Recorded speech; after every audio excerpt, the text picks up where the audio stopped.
Dando início ao nosso ciclo de palestra do Neurocomp BR. Hoje seria a última palestra desse ano de 2020. Tivemos aí algumas palestras muito interessantes. Quem vai apresentar hoje o trabalho é o professor Alexandre Guihara. Ele tem formação de graduação em odontologia pela USP e também fez doutorado em ciências com ênfase em fisiologia humana e mestrado também pela USP, com diversos estágios no exterior. Atualmente ele é professor da UFABC, em Matemática, Computação e Cognição, em São Bernardo do Campo. Ele coordena um laboratório de neurogenética, que hoje em dia o laboratório não é mais só neurogenética, é um laboratório bem heterogêneo, bem interdisciplinar. O laboratório contém aproximadamente 55 pessoas. Dentre essas pessoas são 3 professores, uns 4 pós-doutorandos e mais grande parte pós-graduandos e alunos de iniciação científica. Hoje o professor Alexandre Guihara vai falar um pouco de um trabalho específico do grupo, que foi um trabalho bem colaborativo do grupo, com diversas metodologias, usando diversas análises experimentais e simulações computacionais. O título do trabalho é Déficits na memória espacial desencadeados pela anóxia neonatal e estão relacionados à influência dos neurônios inibitórios. Então, acho que é isso. Professor Alexandre Guihara pode começar quando você quiser. Bom, pessoal, muito obrigado pelo convite. Me sinto muito honrado de fazer essa apresentação para vocês, né, aparentemente na última data desse ano. Sendo a última... Nós já estamos em dezembro, né? Tem professores terminando suas aulas, enfim, passamos um ano bastante difícil, acho que não preciso reforçar esse aspecto, todos vivemos esse ano 2020 quase, provavelmente inesquecível, né? Eu não fiz uma apresentação longa, eu vou começar falando um pouquinho do UFABC, acho importante. Eu vejo pessoas aqui, além do Fernando, também do Ronaldo, tem pessoas aqui que conhecem bem a UFABC, mas eu vou fazer uma parte rápida sobre a UFABC, e depois a gente já entra no assunto dessa apresentação. Bom, eu só queria dizer que a UFABC iniciou as atividades em 2006, então eu tenho aí alguma coisa como 14 anos de vida, né? E essa era a aparência da Avenida dos Estados, no local onde o nosso campus de Santo André fica localizado hoje. A gente começou num prédio no centro de Santo André, na Rua Catequese. Esse prédio já não está mais sob controle, né, sob a utilização da UFABC, era um prédio alugado. E hoje, né, 14 anos depois, a gente já tem essa configuração, né, essa foto representa que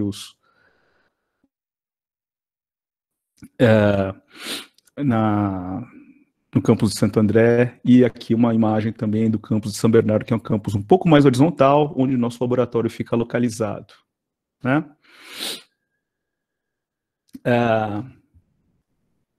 Acho que vale a pena só ressaltar um aspecto importante, que tem até alguma reverberação, digamos assim, alguma consequência sobre o que eu vou apresentar hoje, que é a proposta interdisciplinar da UFABC, né? Então, no nosso projeto pedagógico, a gente deixou, e está muito claro que a proposta seria bastante interdisciplinar, porque as atividades de ensino na graduação, elas são concentradas no que inicialmente era somente o BCT, Bacharelado em Ciência e Tecnologia, onde todos os alunos entram para fazer o BCT e depois podem fazer outros cursos pós-BCT, né?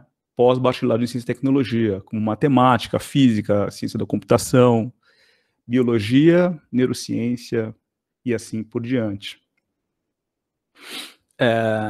Alguns anos mais tarde, né, nós iniciamos também o BCH, o Bacharelado em Ciências e Humanidades, que concentra basicamente as áreas de humanidades, né, como o próprio nome diz, e pela mesma lógica, então, o aluno faz o BCH e depois pode fazer outros cursos específicos, como economia, filosofia e assim por diante.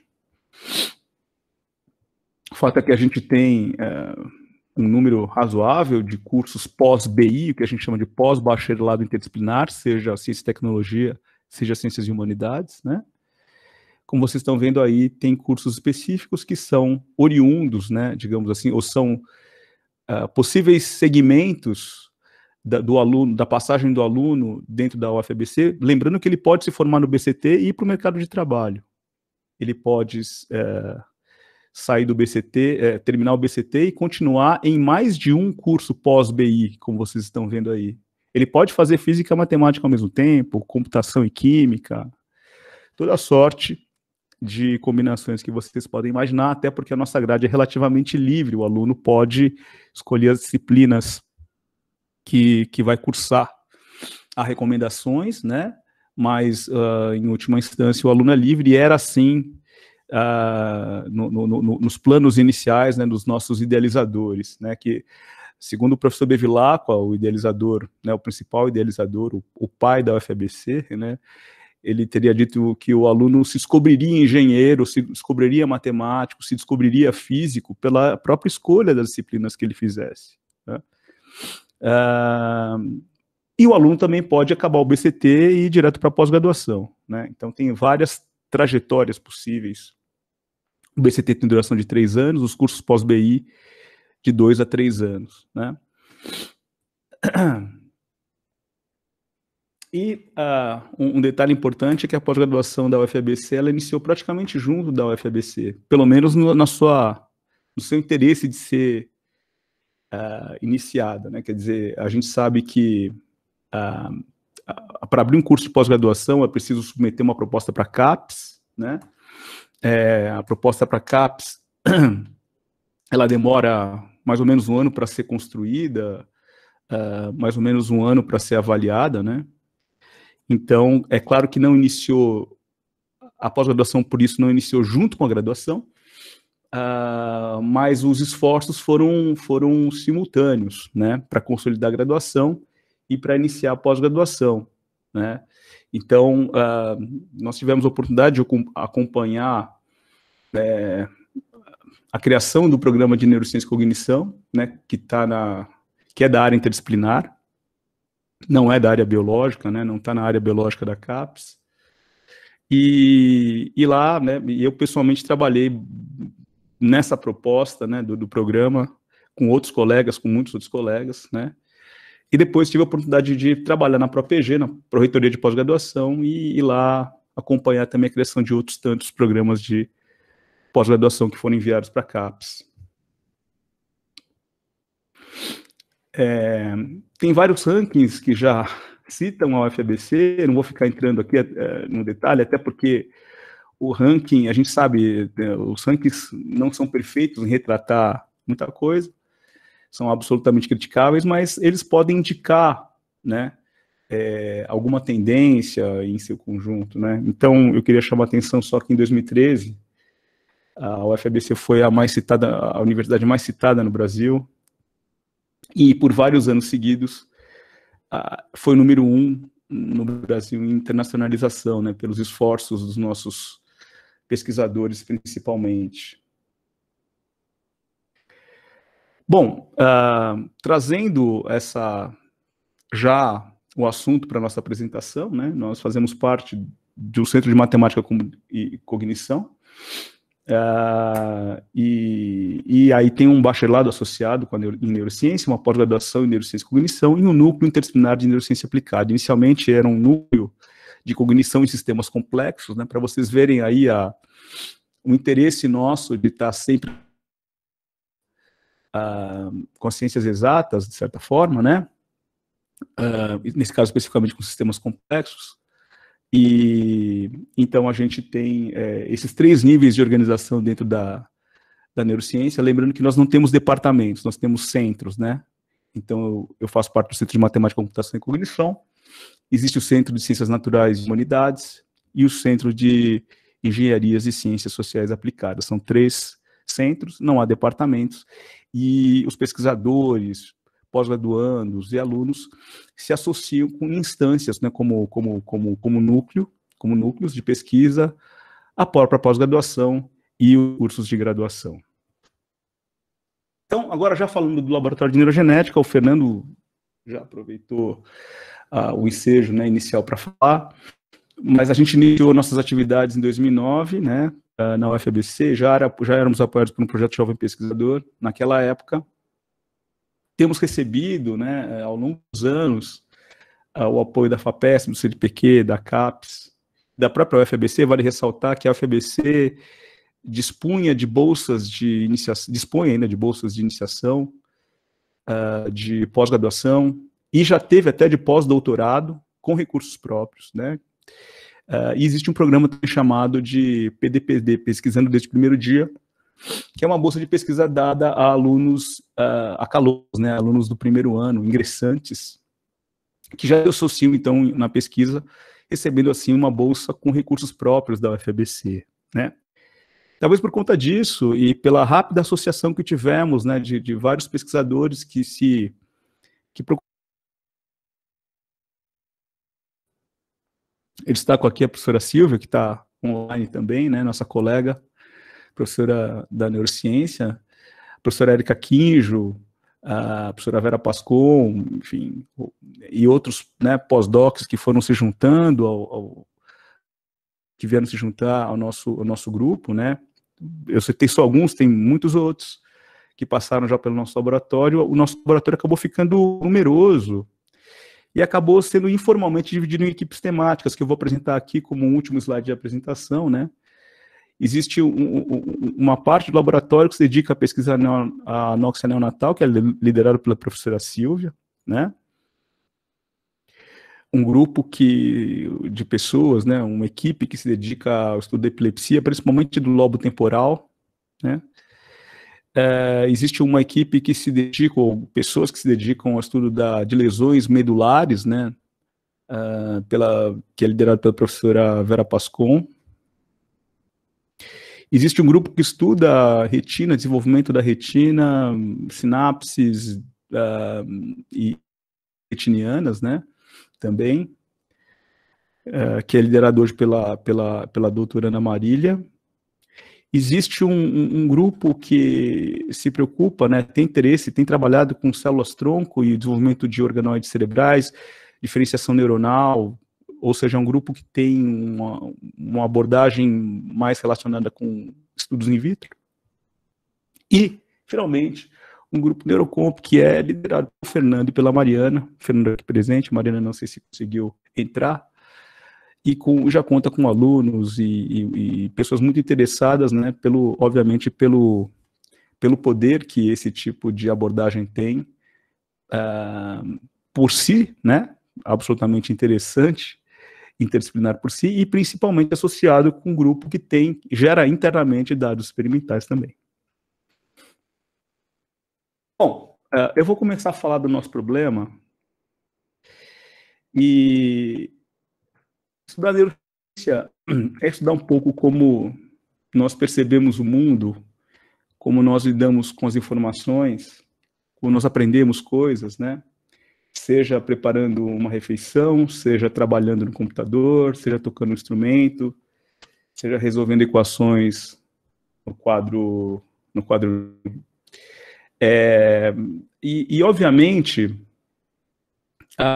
as nossas habilidades cognitivas pressupõem o recebimento, a assimilação de informações, né, até para instauração de habilidades, né. Isso, obviamente, está relacionado com aprendizagem e memória, né. O ponto é que, para que isso aconteça de uma forma esperada, no dito padrão normal, o sistema precisa estar íntegro, né, seja do ponto de vista estrutural, seja do ponto de vista funcional.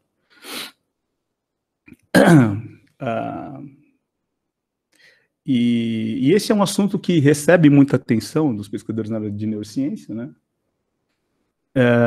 Tanto que há vários modelos, por exemplo, especificamente com relação à memória e aprendizagem, ou aprendizagem e memória. Tem modelos com 3 fases, né? Encoding, Storage and Retrieval, modelos com 4 fases, e assim por diante. Quer dizer, o assunto tem diversas abordagens teóricas, né? Tem enfoques teóricos, conceituais, digamos assim, pelo lado neuropsicológico.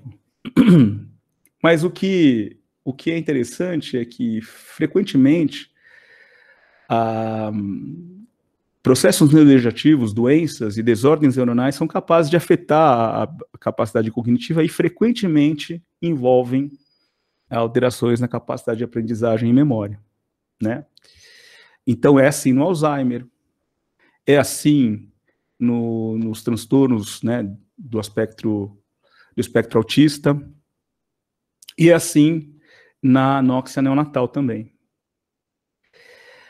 Apesar de várias desordens, né, neuronais, de vários processos ou várias doenças neurodegenerativas gerarem déficits cognitivos relacionados com aprendizagem e memória, é importante determinar especificamente em cada caso quais são as alterações estruturais e funcionais, até para que se possa estabelecer terapias, né?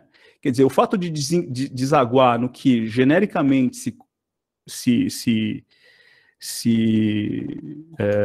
chama, né, categoriza como alterações cognitivas, e frequentemente alterações de aprendizagem e memória, tem gênese estrutural e funcional distintas, como eu acabei de dizer, por exemplo, no caso do autismo, como no caso do Alzheimer, e como no caso da anóxia neonatal, né? Então, é preciso estudar a raiz do problema para tentar fazer alguma coisa sobre isso. E o nosso laboratório é muito focado em procurar soluções para os problemas reais também, né? Nós sempre achamos que o esforço intelectual é muito válido e é um belíssimo exercício, mas a gente sempre tenta associar com o que alguém uma vez disse, o povo quer saber, né? Então, fazer o cego enxergar, né? Fazer o paralítico andar, para ficar aqui nos exemplos da retina e da medula espinhal, são objetivos que se justificam assim perante ao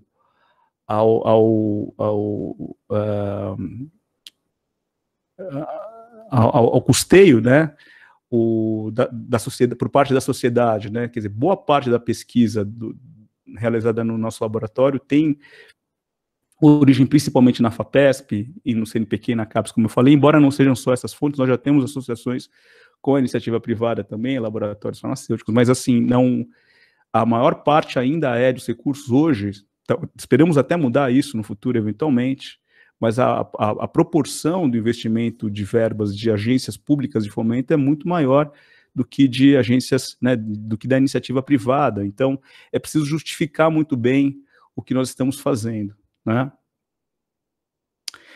E, nesse sentido, a anóxia neonatal é um problema que merece a nossa atenção pelo fato de atingir principalmente bebês prematuros, está associado com a prematuridade, né, os partos prematuros, onde frequentemente existe o evento da anóxia neonatal. Então, o fato do bebê nascer prematuro, isso muitas vezes leva a alguns minutos de anóxia, redução, portanto, do aporte de oxigênio, e que tem consequências gravíssimas frequentemente, inclusive deixando as crianças depois, né, os indivíduos com sequelas motoras muito importantes, né, na cadeira de rodas, ou, enfim, consequências motoras, né, muito importantes. Mas também há alterações cognitivas, né? E para estudar esse assunto, nós usamos um modelo, né, animal, que é a substituição do ar, né, dentro de uma câmara, né? Então, o animal é mantido por 25 minutos, cerca de 25 minutos, né, o neonato, o rato e o camundongo, nesse caso o rato, neonato por cerca de 25 minutos a 37 graus, e ele não tem, então, oxigênio, mas a pressão gasosa é a mesma, né? E nós avaliamos, e isso gera, né, todo o aspecto de falta de oxigênio, né? O animal muda a sua coloração, a sua pigmentação, etc. Tem uma série de sinais que eu não vou entrar aqui em detalhes, mas, de fato, depois ele vem apresentar algumas alterações dentro do sistema nervoso. Bom, então, como eu disse, é muito importante saber quais são as alterações que levam, que são subjacentes a esses déficits de aprendizado e memória, em cada caso, né? E nesse caso específico, nós vamos olhar nesse modelo, né, que é o modelo que foi publicado pela professora Silvia, né, e nós utilizamos esse modelo e mostramos que no animal neonato, né, o animal que sofre anóxia neonatal, tem uma redução de células PV positivas, né? Ou seja, essas células PV positivas são interneurônios inibitórios, né? Que frequentemente disparam em burst, tem um padrão específico de disparo, né? Não são neurônios que normalmente disparam que podem ter disparos em burst, apresentar disparos em burst. E esses neurônios se encontram em menor número, né, no hipocampo de animais que sofreram anóxia neonatal, né? Então é importante mostrar isso. E como vocês estão vendo nessas quantificações que foram feitos a partir de experimentos de esterologia, né? Esterologia é um método que é baseado em imagens, é baseado, né, na contagem de células, mas é o padrão ouro para determinar alterações no número de células. Então tem toda uma padronização, uma metodologia que leva, né, à possibilidade de quantificar células em regiões, estruturas, ou mesmo, nesse caso aqui, no órgão inteiro. Né? Nós não fizemos no órgão inteiro, mas poderia ser feito até no cérebro inteiro, eventualmente. Né? Então existe toda uma forma de coletar esses cortes, de amostrar esses cortes, etc., que nós não vamos entrar aqui no detalhe, mas a esterologia é o padrão ouro para a contagem de células e baseado, então, nesses experimentos histológicos. Bom, o fato de ter um número menor de células PV positivas, né, e a gente reconhece essas células PV positivas usando anticorpos, né, tá? Anticorpos contra essa proteína que é a parvalbumina, é uma proteína ligante de cálcio e que caracteriza, né, esses neurônios, né, que tem até essas características tanto eletrofisiológicas quanto morfológicas, como eu vou comentar a seguir, com relação às sinapses que eles realizam com outras células. Mas a primeira coisa que a gente foi ver, foi estudar qual seria a consequência da perda de neurônios inibitórios, de modo geral. Então, fizemos um modelo, o Fernando fez um modelo IF, né, uma rede com neurônios IF, balanceada, né, 80-20, balanceada, e aí fez a redução do número de neurônios, né, inibitórios, e foi avaliar principalmente o CV, né, o coeficiente de variação, certo? Dos spikes, né, dos potenciais de ação. E aí o que ele viu foi que existe um aumento do CV quando você reduz o número de neurônios inibitórios, né? Mas alguém poderia falar, bom, mas será que isso é uma consequência do simples aumento da atividade? Porque se você reduz o número de inibitórios, você aumenta a atividade da rede, né? Bom, aí o que se fez foi se rebalancear a rede, né?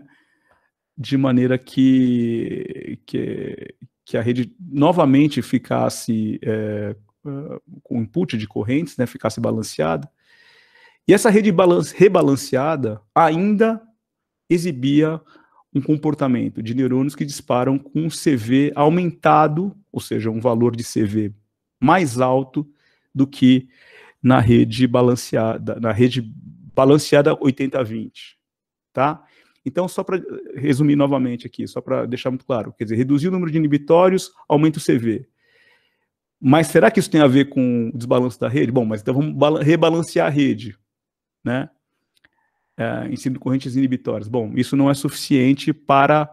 Isso rebalanceia a rede, mas não recupera, não repõe o valor de CV, né, dos spikes ao nível inicial, né? Ou seja, o que é o CV, o coeficiente de variação, né? Tem a ver, na verdade, com os intervalos entre os spikes, né?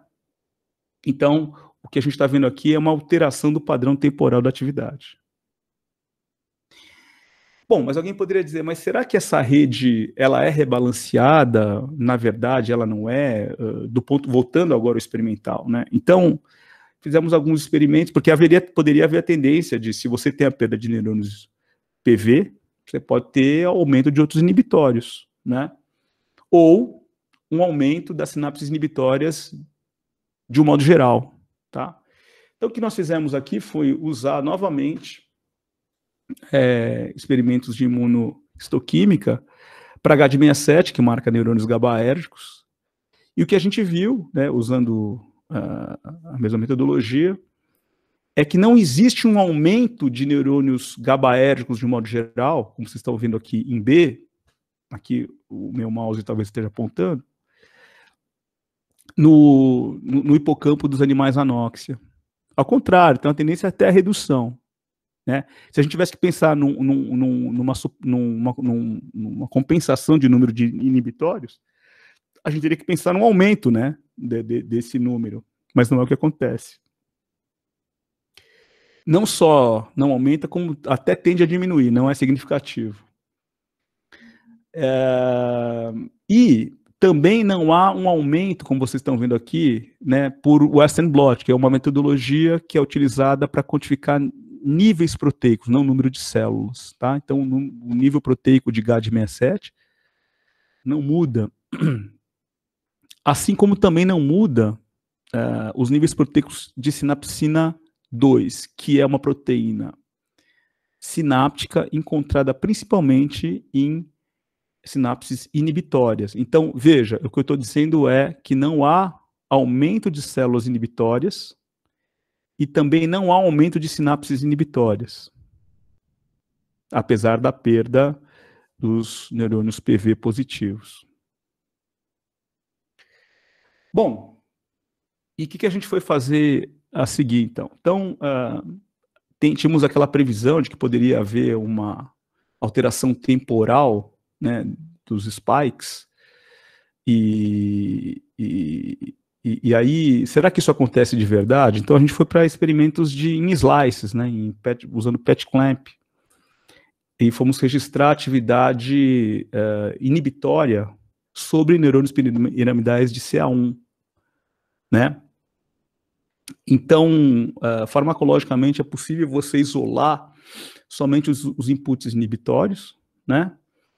E você faz isso fazendo os registros em vários neurônios piramidais de CA1. O que a gente viu quando a gente plotou, né, as séries binárias, foi que existe uma relação quase linear, né, como vocês estão vendo em H aqui, entre o CV e a frequência. Quer dizer, conforme você aumenta a frequência, diminui o CV, né? Como vocês estão vendo aqui em H. Tá? Essa regressão, ela é significativa, né? No sentido que nós fizemos os testes estatísticos para mostrar que essa regressão, ela de fato existe, né, um Pearson R aqui, certo? Que considera o número de pontos, etc., a inclinação da curva, e é significativo. Mas esse mesmo método não permite detectar uma relação linear entre frequência e CV para os animais anóxia, certo? Então, bom, primeiro que já existia uma tendência em relacionar o CV com a frequência com o CV, mas essa relação ela é verificável e ela é possível de ser categorizada como linear nessa faixa que nós estudamos aqui, nos animais controle, mas não no animal anóxia. Bom, mas alguém poderia dizer, bom, mas será que isso é esperado, né? Bom, então nós fizemos algumas simulações e avaliando o CV. Pois não. antes de você continuar, eu tenho uma dúvida. Quando você fala em frequência, você está falando da frequência da rede? Como uma frequência de oscilação ou é uma frequência de spikes? É frequência de IPSCs, que é dos inibitórios, né? Então, sim, pois não. E o CV é o coeficiente de variação dos spikes? Ok. Isso, registrado. E essa é uma pergunta muito importante, muito interessante, porque, veja, a gente, lá, anteriormente, no modelo IF, a gente vinha obtido um resultado que era de neurônios individuais, etc., né? Então, tirar neurônio inibitório aumentava o CV, foi o que eu falei, né? Uhum. Agora, será que isso continua, será que isso existe na realidade, né? Acontece de fato? E mais do que isso, até porque vamos imaginar que o input inibitório não vem de um único neurônio inibitório em CA1, né? São vários neurônios inibitórios que vão exercer sua influência lá. Então, era importante ver se o que chega em CA1 tem uma alteração ainda, tem alguma alteração temporal, né? E aparentemente tem, isso que é interessante, aparentemente tem nesses termos que eu estou colocando aqui para você. Há uma perda de linearidade entre frequência e CV, tá? O que a gente foi fazer, mas será que isso aí seria esperado, né? Então, quando a gente plota aqui várias frequências, né, em séries binárias e calcula o CV, a gente vê que num long range aqui de frequências de disparo, né, de muito baixas a baixas aqui, o desvio padrão é igual à média, né? Então, o que quer dizer? Não haveria uma variação de CV em função da frequência. Ora, porque a gente está falando de duas variáveis que estão variando juntas, né? Estão covariando aqui, certo? Só muito perto aqui de 10 a menos 1 a 10, né? De frequência, que isso acontece. Tem um descolamento aqui, como vocês estão vendo aqui nesse retângulozinho lilás ou coisa do tipo, que tem um descolamento do desvio padrão e a média. Certo? E, de fato, o esperado é que o CV se mantenha mais ou menos constante, como vocês estão vendo aqui em L, né? E comece a cair somente de 10 a menos 1 com frequências não tão baixas, né? Tá certo? Bom, mas a gente está numa frequência de disparo aqui mais baixa do que está achurado aqui em lilás, certo? Então, como é que vocês explicam isso, então? O que está acontecendo, né? Se não é o resultado esperado matematicamente, é o que isso? Né? É o quê? Porque acho que vocês entenderam a questão, né? Eu tô mudando a frequência e o CV está alterando na verdade, no mundo real. Mas, matematicamente, isso não é esperado. O que está acontecendo, então, né? Bom, aí a gente foi olhar para a autocorrelação das séries binárias, né? E a gente fez isso usando o índice de Hurst, né? Então, o Hurst é uma medida que, no ruído, ele vai de 0 a 1, né? Se você tiver, e nos diversos tipos de ruído, né? Se você tiver, e mostra autocorrelação. Então, se você tiver com outros modelos, na verdade, com outro tipo de sinal, movimento browniano, coisa do tipo, daí não, aí pode ser mais do que 1. Mas no ruído, nos diversos tipos de ruído, vai de 0 a 1. Sendo que 0,5 abaixo de 0,5 é não correlacionado, é anticorrelacionado. E acima de 0,5 é correlacionado, ou seja, apresenta autocorrelação de longo alcance. O que isso quer dizer? Se você estivesse jogando uma moeda para cima, cara e coroa, certo? E ela não for viciada, ela vai te dar um Hurst 0,5. Tá? Se ela for uma moeda que você consegue viciar a cara, ora a coroa, a frequência continua 50% de cara. Mas se ela for viciada e você balanceia, né, você distribui o vício da moeda ao longo do tempo, ela vai apresentar uma autocorrelação, ou seja, ela vai dar cara, cara, cara, coroa, coroa, coroa. Se ela apresentar esse comportamento, o H vai ser maior que 0,5. E se for o contrário, se for cara e coroa se alternando mais do que a chance, daí o H é menor do que 0,5, certo? Então, eu estou falando aqui que as nossas séries... Bom, então esse é o conceito do que o Hurst mede, o índice de Hurst mede.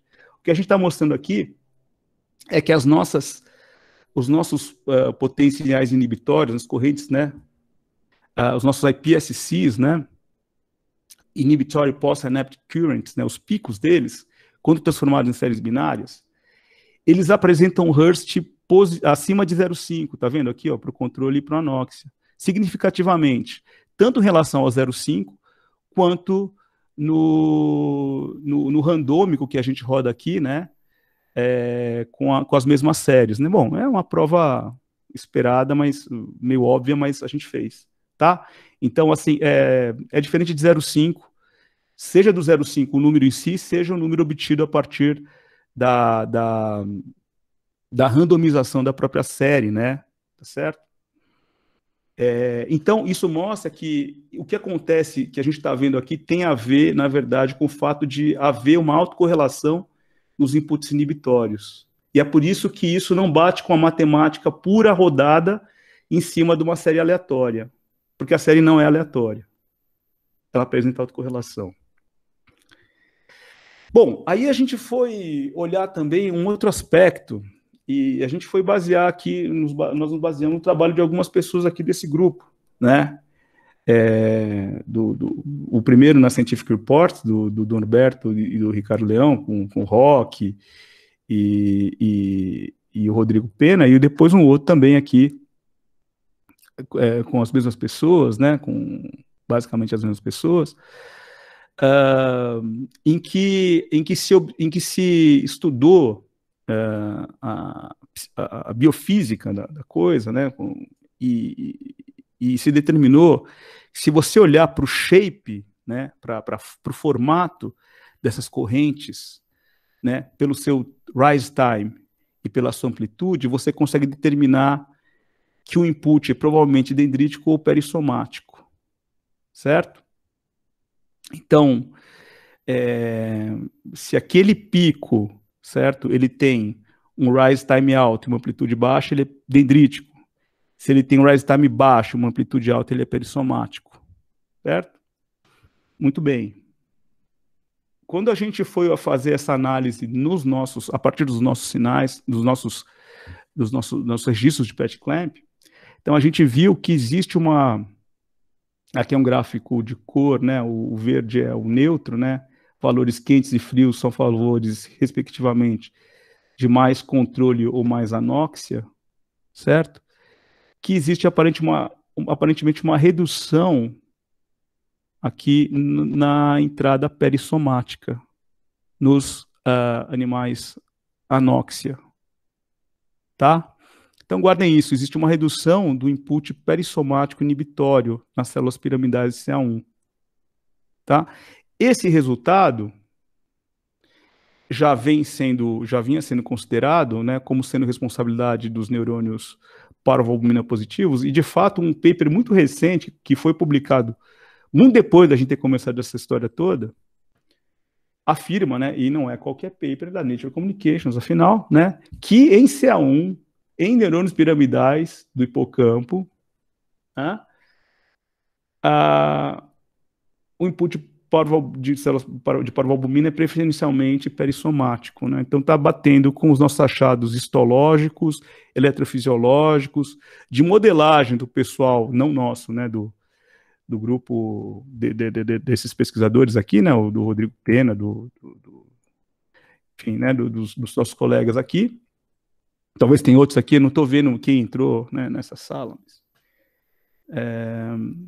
então tá muito de acordo aí, tá certo? Felizmente.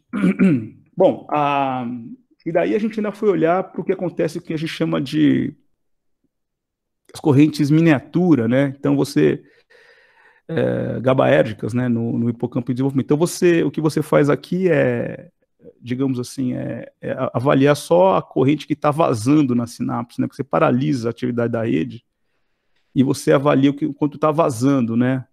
Então isso é clássico na eletrofilogia quantal, né? Quer dizer, você tem uma distribuição que são múltiplos, né, das alterações de corrente no neurônio pós-sináptico. E o que a gente vê é que existe um decréscimo, né, dessas correntes causado pela anóxia neonatal, tá? Bom, E daí, qual a consequência disso? Né? Tudo isso pode ser interessante, mas será que tem alguma consequência? Bom, aí eu já estou chegando no final, né? Acho que esse aqui é um antepenúltimo. Faltam 4 slides, eu acho. Então a gente foi. A gente não, né? Vocês aí, né? O Rodrigo, o Fernando e tal, foram fazer simulações em redes full scale, né? Em redes que são bastante fidedignas do ponto de vista eletrofisiológico, do ponto de vista de microcircuitaria, etc., né?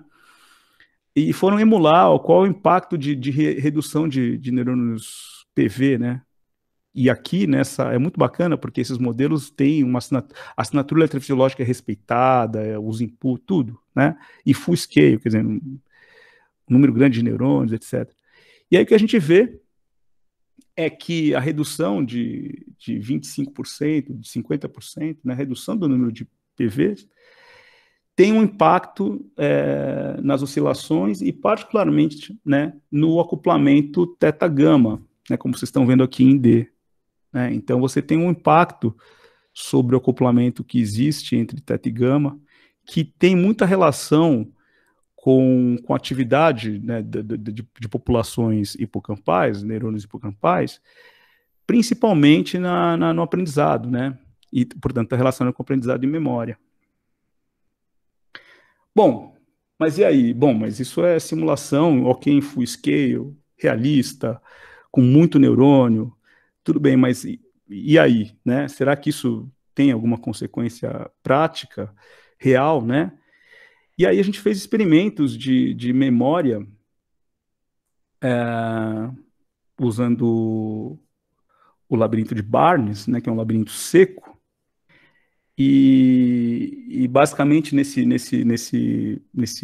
modelo, né, nesse tipo de experimento, você tem o que a gente chama de treinamento e depois você tem os testes propriamente ditos.